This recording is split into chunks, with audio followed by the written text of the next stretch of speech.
Early in the morning, local firefighters were dispatched to Acorn Woods Park following an emergency call from a concerned individual who reported detecting a strong smell of smoke near one of the park's picnic spots close to the shoreline of Grapevine Lake.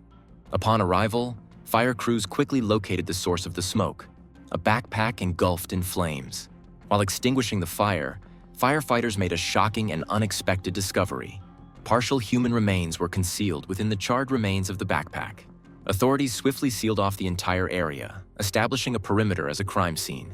Soon afterward, forensic investigation teams arrived on site to conduct a thorough examination. Although the remains couldn't immediately be identified due to the severe damage, the condition of the discovery clearly indicated foul play.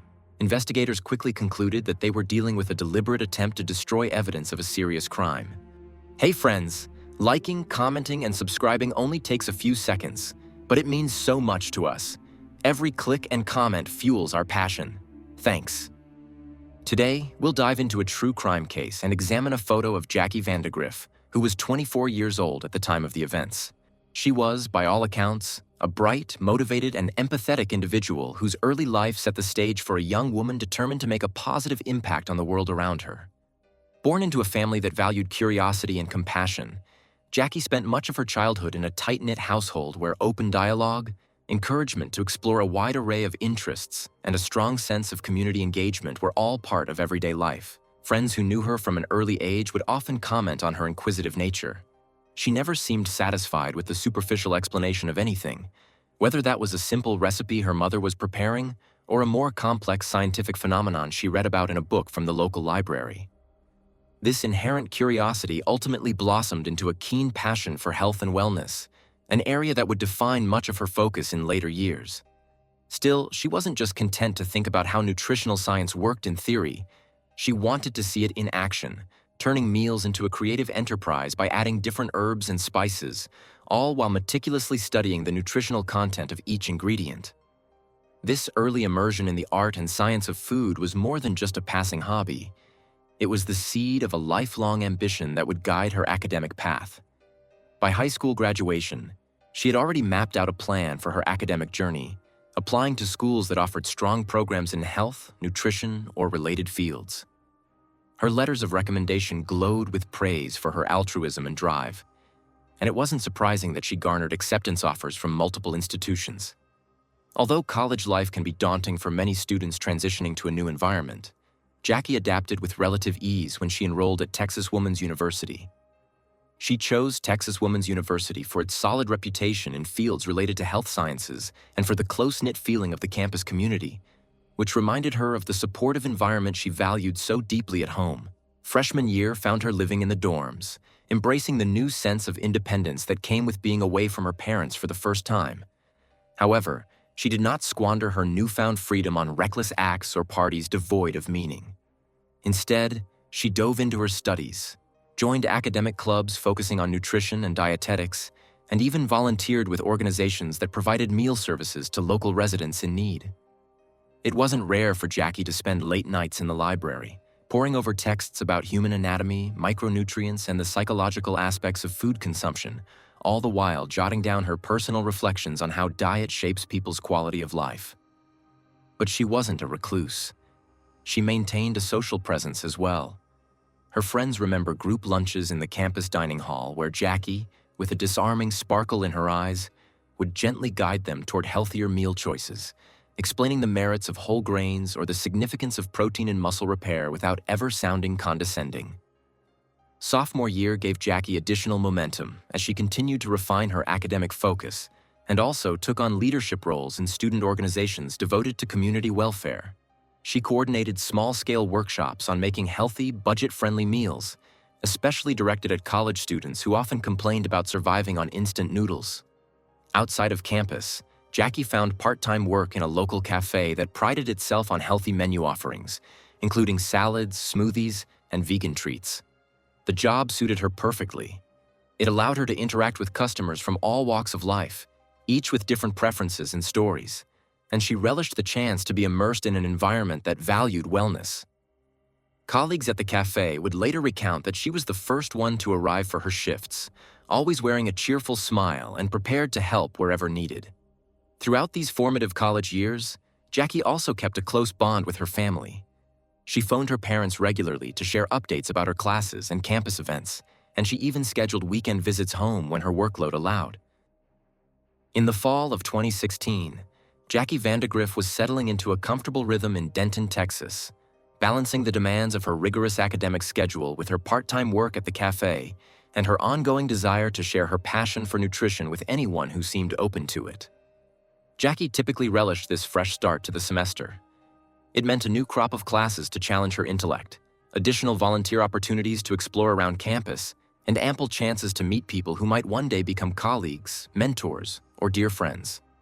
On one particular Tuesday afternoon that September, she'd spent most of the day juggling obligations. She had an early lecture on the fundamentals of dietetics, followed by a lab session where she assisted her professor in demonstrating a few cooking techniques for cost-effective meal preparation. Later, she headed to her part-time shift at the Healthy Eats Cafe off campus. By the time her shift ended, Jackie felt both tired and exhilarated. She thrived under that sense of productivity and personal connection. That Tuesday night, she decided she could spare a couple of hours to unwind in a more public setting. Jackie had a friendly acquaintance, a fellow student who lived in the same dorm building, who had suggested they head out for a casual drink at a local bar in Denton known for its welcoming atmosphere and decent playlist of upbeat music. Jackie rarely ventured out on a weeknight, preferring to keep her early mornings free for studying or volunteering. But she thought it might be a nice change of pace, especially given she didn't have a demanding schedule the next morning.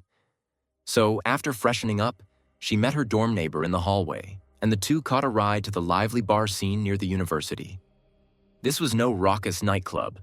It was more of a relaxed hangout spot where students could chat over reasonably priced cocktails or local craft beers.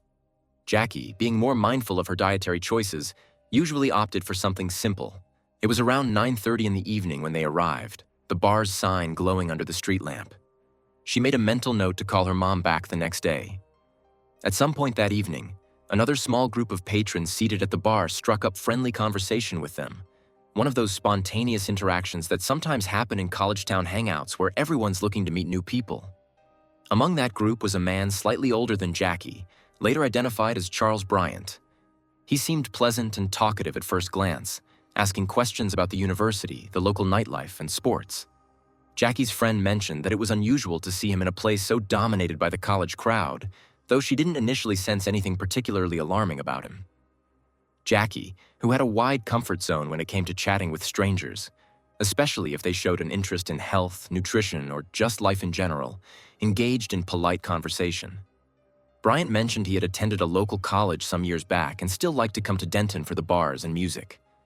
He complimented the city's energy, describing it as creative and free-spirited, a place he enjoyed escaping to from time to time. Bryant didn't say much about his own life beyond a few vague references to local businesses and a past relationship he hinted had ended badly, but Jackie was not the type to pry. To outside observers, it might have seemed like a normal night in a college town. Students mingling, strangers forging fleeting connections, laughter amid clinking glasses. Around this time, Jackie's dorm friend received a text from another group of acquaintances who were heading to a different venue, so she excused herself, urging Jackie to join if she felt like it. Jackie declined, explaining that she might hang out a bit longer or possibly head home soon. Her friend gave her a small wave and said, "Text me if you want me to swing back for you," and then merged into the crowd. Now accompanied by Bryant's group, Jackie apparently continued the conversation, though no one knows exactly what words were exchanged as the night wore on. Some eyewitnesses at the bar would later recall seeing Jackie and Bryant talking in a friendly manner, perhaps even leaning in to hear each other over the background noise. Others remembered that the small group had partially dispersed, leaving Jackie and Bryant to chat alone. The bar's security cameras, though not capturing audio, showed them switching from the back table to a couple of stools near the bar, ordering additional drinks. Jackie's posture was relaxed, her usual open demeanor suggesting she felt comfortable enough, not threatened or uneasy. Around midnight, phone records and witness statements indicated that Jackie might have sent a couple of text messages to a friend, referencing the fact that she was at the bar with new people and might join her friend's group soon if time allowed. There was nothing in those messages to suggest fear or alarm, just Jackie's typical courtesy of keeping people updated on her whereabouts. Closing time at the bar approached, Denton bars often shut their doors around 2 a.m. During that final hour, bartenders started to do their routine checks, making sure no one was getting overly intoxicated. Jackie's face was still illuminated by the neon lights and the occasional flicker of her phone screen as she typed. Several witnesses remembered her parted from Bryant's group for a short while, possibly to charge her phone near the bar or chat with someone else. Then, toward the end of the night, the security footage revealed Jackie and Bryant leaving together. The next morning, Jackie's friends noticed her absence in classes and tried reaching her via text. At first, it wasn't entirely alarming. Students occasionally overslept or had to skip for personal reasons. But as the day progressed, unanswered texts started to worry her closer acquaintances. Her mother's calls also went straight to voicemail. A few of Jackie's friends assumed she might simply be extra busy, or maybe she was volunteering somewhere off campus. However, as evening arrived, concern grew. By late Wednesday, the rumor mill around campus started churning. Someone mentioned that earlier that morning, there had been police activity in a park near Grapevine Lake, Acorn Woods Park, about a half-hour drive away from Denton. A small group of Jackie's classmates who were particularly worried about her well-being tried contacting campus security, noting that it was uncharacteristic for Jackie to be out of touch for so long. Meanwhile, Jackie's mother, extremely uneasy, reached out to local authorities, asking if there had been any accidents or arrests that might have involved someone matching Jackie's description. No definitive information came forth immediately, but a sense of dread amplified by vague, swirling rumors that a body had been discovered in the vicinity of Grapevine Lake. What actually transpired in those early hours of the morning, after Jackie left the bar with Bryant, remained unclear for quite some time. Investigators would later piece together partial timelines through phone records, additional surveillance footage from nearby establishments, and digital footprints on social media. What they discerned was that around 2:30 a.m., someone had used Jackie's phone to access a social media platform. The nature of this activity was ambiguous, possibly an attempt to post an update or check messages. That brief window of phone usage would prove significant later in the investigation, though at the time, no one except law enforcement had any hint of its importance. Notably, no further texts or calls appeared to have been made from Jackie's phone after that. An even more harrowing revelation came when local firefighters responded to a small blaze at Acorn Woods Park early that same morning. Someone had called in to report the smell of smoke near one of the park's picnic areas, not far from the shoreline of Grapevine Lake. Fire crews arrived to find a burning backpack, and as they worked to extinguish the flames, they made an unexpected discovery: partial human remains. The park was promptly sealed off as a crime scene. Forensic teams arrived, and while they couldn't immediately identify the victim, the horrifying nature of what they encountered left no doubt that foul play was involved. Word of an unidentified victim spread through local news bulletins, though the coverage was initially sparse and lacked any definite details on the victim's identity, cause of death, or potential motives. Nevertheless, the disturbing news rattled Denton's university community, especially once it was revealed that the victim appeared to be a young adult. Speculation began to run wild. Could it be someone from the college? A runaway? A person entirely unrelated to the campus community? Amid this swirl of uncertainty, Jackie's closest friends were growing frantic. They hadn't seen or heard from her since Tuesday night, and she had not returned to her dorm. By late Thursday, the Denton Police Department had stepped in to coordinate with law enforcement in Grapevine. A series of frantic phone calls between Jackie's family, her friends, and campus authorities painted a picture of a missing person last seen leaving a bar. As investigators started reaching out to staff and patrons from that Tuesday night, they collected receipts, video footage, and personal statements that identified Charles Bryant as the individual who left with Jackie. Interviewing the bar's employees proved crucial. Some recognized Bryant's face, noting he had been there before, though not regularly. Another student recalled that Jackie had mentioned talking to him that night. Suspicion naturally grew around Bryant's involvement, though at this point, no official statements had connected him to the horrifying discovery in Acorn Woods Park. The pieces of the puzzle were scattered, but the situation was ominous.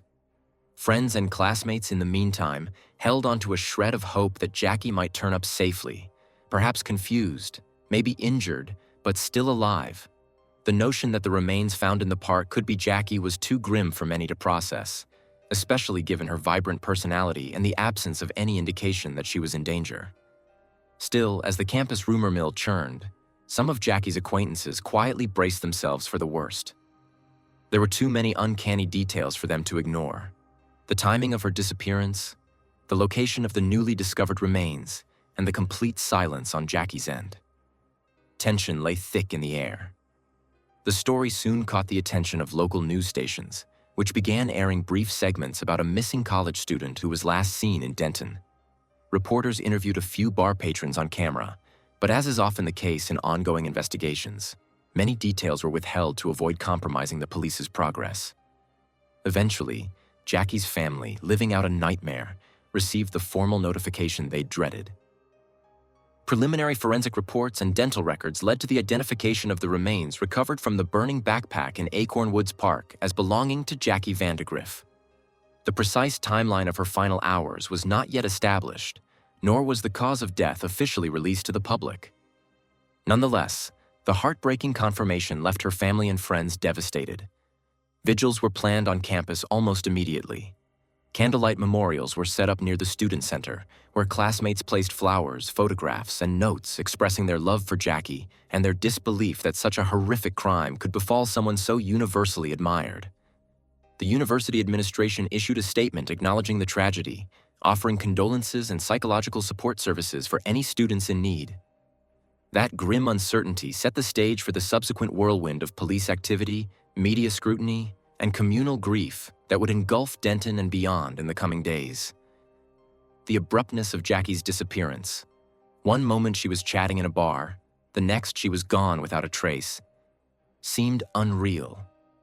In the midst of all this chaos, an equally pressing question arose. Who was Charles Bryant, the man last seen with Jackie, and what had truly happened during those fateful early morning hours at the edge of Grapevine Lake? In the immediate aftermath of the harrowing discovery at Acorn Woods Park, law enforcement agencies from both Denton and Grapevine sprang into a coordinated effort to unravel the circumstances surrounding Jackie Vandergriff's death, piecing together fragments of evidence into a coherent timeline that could lead them to a suspect. They started with the most urgent and tragic fact. The partially burned remains found in the early hours of that Wednesday morning were, as forensic testing eventually confirmed, Jackie's. From there, investigators made swift progress gathering leads, particularly once they recognized that the last place Jackie was seen alive was a Denton bar where university students often congregated. Officers canvassed the area, speaking with bartenders, patrons, and any passers-by who might have been on the streets near closing time. The staff recalled Jackie coming in with a friend, chatting amiably with other customers, and eventually leaving with a man no one knew particularly well, though a few remembered him as a sporadic visitor. Surveillance footage from multiple angles, both inside and outside the bar, provided a clearer picture. Around 1:58 a.m., Jackie and a man subsequently identified as Charles Bryant walked out of the bar together. One camera showed them walking toward a side street, apparently heading in the direction of a nearby parking lot. Another picked them up again briefly at an intersection, where they seemed to pause, perhaps discussing plans for the remainder of the evening. After that, they vanished from recorded sight. While it is common for college students to meet new people in bars, this particular meeting took on chilling significance once authorities matched the timeline to Jackie's absence the following day. They intensified their focus on Charles Bryant, who, according to preliminary background checks, was 30 years old, older than the typical undergraduate crowd, and not a current student at the university. Some bar patrons had overheard him mention that he liked Denton's nightlife scene, though he was known only in passing by a few regulars. Detectives questioned one or two individuals who had spoken with Bryant that night. They described him as friendly enough, but with an underlying edge they couldn't quite pinpoint. Within a few days, those same detectives succeeded in locating Bryant's residence, a modest space in an apartment complex on the outskirts of Denton. They approached cautiously, aware that this encounter could provide them crucial evidence or, in a worst-case scenario, place them in danger if Bryant turned out to be violent or armed. In these initial interviews, Bryant did not immediately present himself as evasive or confrontational. In fact, he appeared somewhat cooperative.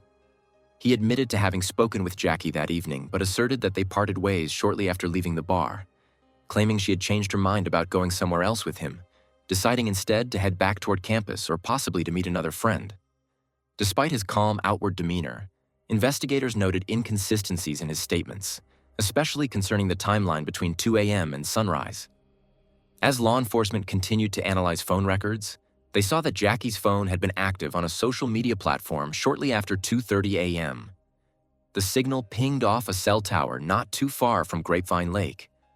This discovery dealt a significant blow to Brian's claim that Jackie had ended their interaction near the bar. One detective described it as a clear sign that Jackie, or at least her phone, had traveled away from the university area toward Grapevine in the time period Bryant insisted he was no longer with her. Investigators also found the fact that her phone went silent shortly thereafter especially suspicious. A warm, communicative person like Jackie was not prone to abruptly halting all communication without explanation, particularly given she was on friendly terms with many people who might message her late into the night.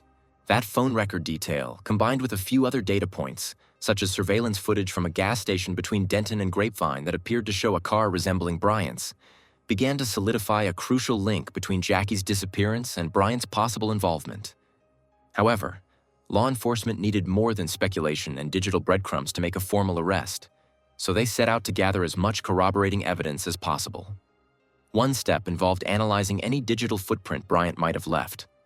Police acquired warrants to examine his phone and social media history, sifting through calls, texts, and location data that could anchor him at the park where Jackie was found. Early findings revealed that Bryant's phone had either been turned off or put into airplane mode for a conspicuous window of time in the same early morning hours that Jackie's phone last recorded activity. Investigators interpreted this as a potential attempt to hide his movements, or else at least cut off digital traces. They also discovered that Bryant had conducted a number of internet searches that, in context, raised eyebrows. Queries about disposal methods, fires, or other grim subjects. While individuals might search for odd topics out of pure curiosity, the time and date stamps of these searches, combined with Jackie's time of death, struck the detectives as far too coincidental. Moreover, in re-interviews, bar personnel who saw the two together contradicted certain parts of Bryant's initial story, especially the assertion that Jackie had left him within minutes. Witnesses recalled them both still present more than half an hour after Bryant claimed she was gone. Slowly but steadily, a pattern of deception on Bryant's part began to take shape. As the investigation deepened, a darker profile of Charles Bryant emerged. According to law enforcement, he had a prior history of troubling behavior, including 1 or 2 run-ins that didn't initially appear serious enough to merit strict legal consequences. Neighbors mentioned they had found him standoffish and temperamental, but never overtly dangerous. Nothing that screamed immediate threat. Yet an ex-girlfriend of Bryant's stepped forward, alleging that he had once exhibited obsessive or even stalker-like tendencies, going so far as to threaten her when she tried to sever ties. Detectives interviewed the ex-girlfriend thoroughly, looking for parallels in Bryant's reported behavior and his more recent interactions. Even though her testimony was largely anecdotal, it underscored a possible capacity for harm lurking beneath Bryant's seemingly casual facade. The question now was how to connect these past behaviors concretely to Jackie's final hours. Forensic teams were also busy scrutinizing the remains discovered at the park, analyzing physical clues like soil and vegetation samples, ashes from the burned backpack, and even footprints found near the scene. Although the area around Grapevine Lake was often frequented by joggers, families, and late-night visitors, the part of Acorn Woods Park where Jackie's remains were discovered was relatively secluded.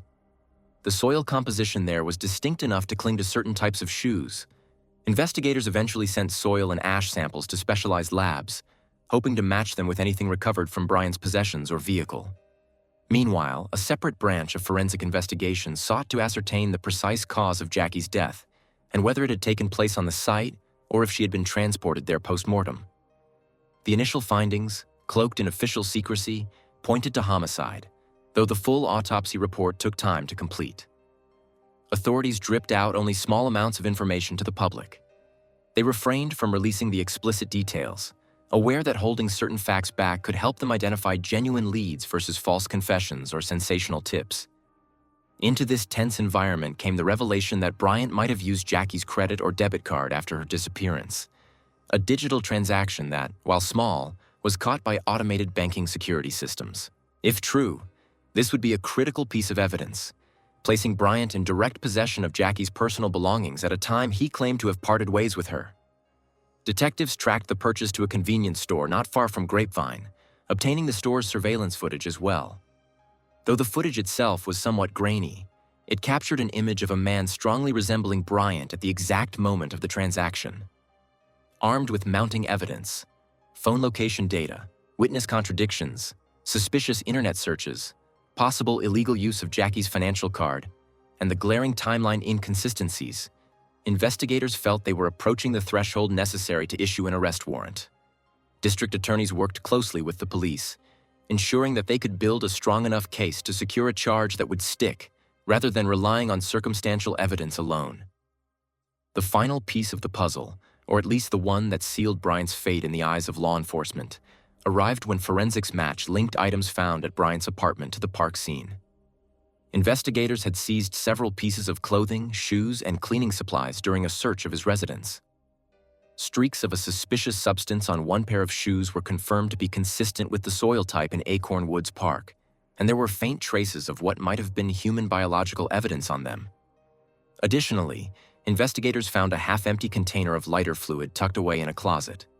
While not a crime in itself to own lighter fluid, the timing and context, especially the presence of a partially burned backpack at the crime scene, pushed detectives to interpret it as part of a larger effort to destroy evidence. At this juncture, law enforcement felt confident they had enough probable cause to place Bryant under arrest.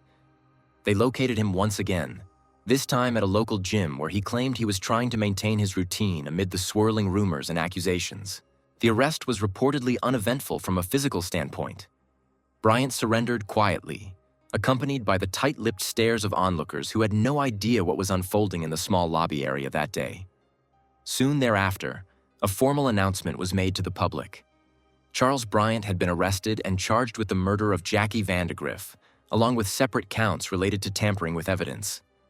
With Bryant behind bars, investigators set about finalizing their case and preparing to turn over reams of documentation to the prosecution team. They had phone records, forensic analyses, witness statements, digital footprints, security footage, and more. Each piece of the puzzle, when viewed in isolation, might have remained inconclusive, but taken together, they painted a damning portrait of premeditation and violence. The evidence suggested that after leaving the bar, Bryant had driven Jackie to or near the park, where he ultimately ended her life and attempted to conceal his actions by destroying the evidence. In the eyes of the public, the next step, the trial, held the promise that justice might be served, that the full truth would emerge in court. Yet even that hope came tinged with sadness, for no verdict or sentencing could ever restore a life so abruptly cut short. Nevertheless, the moment Bryant was taken into custody, the city of Denton felt a collective exhale as if the worst immediate threat had been contained. The stage was now set for the legal battle ahead, and while the arrest answered one urgent question, who likely killed Jackie, it opened a dozen more about why it had happened. During the months leading up to Charles Bryant's trial, speculation ran high throughout Denton, with prosecutors working meticulously to ensure that Jackie Vandegrift's killer faced the full force of the law.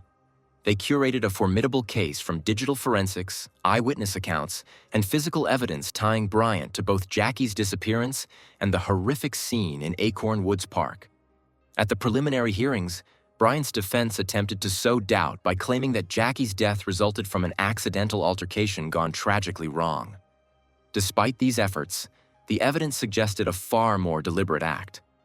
Investigators presented detailed cell phone records indicating that Bryant traveled toward Grapevine Lake with Jackie, plus surveillance footage showing him purchasing lighter fluid in the hours before the remains were discovered. Experts testified that the injuries Jackie sustained could not have arisen from a mere accident, and they painted a vivid picture of Bryant's attempts to conceal his guilt. During the trial, the prosecution employed a methodical narrative to demonstrate Bryant's intent. They detailed his suspicious internet searches, his possession of Jackie's personal belongings, and his documented lies to law enforcement. After extensive deliberations, the jury found Bryant guilty of murder and evidence tampering. The judge, referencing the heinous nature of the crime, sentenced him to life in prison without the possibility of parole for the murder charge, along with additional time for the tampering conviction.